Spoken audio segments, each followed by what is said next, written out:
ఇవాళ చేనేత కార్మికులకు పుట్టినిల్లు, ఇవాళ సిరిసిల్ల పేరే ఇవాళ సిరిసిల్లగా మారింది. ఇవాళ శాల వాళ్ళు బట్టలు నేసేటటువంటి ఒక కులస్తులు పొందించినటువంటి ఈ సిరిసిల్లలో ఇవాళ నేతన్నల బతుకులే రోడ్డు మీద పడ్డటువంటి పరిస్థితి వచ్చింది. గత 10 సంవత్సరాలుగా ఇక్కడ ఉన్నటువంటి బీఆర్ఎస్ ప్రభుత్వానికి సంబంధించినటువంటి ఎమ్మెల్యే, ఆయన ఎమ్మెల్యే 14 సంవత్సరాలైంది కేటీఆర్ గారు.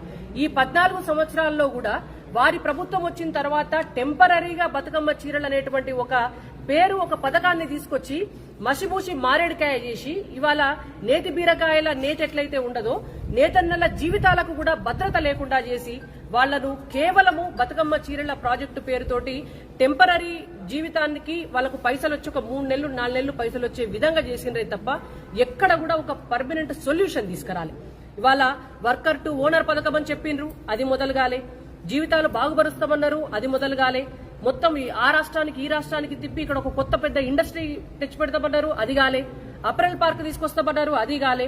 ఏం గాలే. వాళ్ళ ప్రభుత్వం ఉన్ననాడు ఉన్నటువంటి బకాయిలే ఇవాళ కట్టలేనటువంటి పరిస్థితి. సిరిసిల్లల ఆసాములు కావచ్చు, సిరిసిల్లల కార్మికులు కావచ్చు, పూర్తిగా రోడ్డు మీద పడ్డ పరిస్థితి. గత 10 ఏళ్ల పాలన ఎంత డొల్లా అనేటువంటిది బయటపడ్డ పరిస్థితి.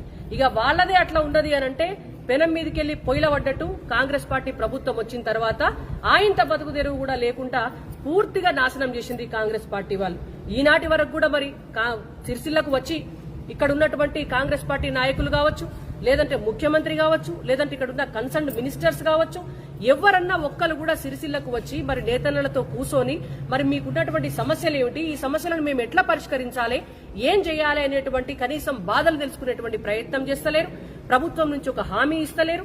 కాబట్టి మేము డిమాండ్ చేస్తున్నాం, ఇవాళ కేంద్ర ప్రభుత్వం నుంచి ఏదైతే ఇక్కడ ఉన్నటువంటి వాళ్లకు ఆర్వీఎం పథకం కింద ఇప్పటికీ కొంత పని కల్పించేటటువంటి విధంగా సహాయం చేస్తుందో కేంద్ర ప్రభుత్వం, డెఫినెట్ గా భవిష్యత్తులో ఇంకిన్ని మరిన్ని ఆర్డర్లు అది రైల్వే డిపార్ట్మెంట్ నుంచి కావచ్చు, హాస్పిటల్స్ కి సంబంధించింది కావచ్చు, స్కూల్ యూనిఫామ్స్ కి సంబంధించింది కావచ్చు, బెడ్షీట్ల తయారీ కావచ్చు, వాటికి సంబంధించి ఖచ్చితంగా మనకు ఎంపీ గారు ఉన్నారు ఇక్కడ భారతీయ జనతా పార్టీకి సంబంధించి.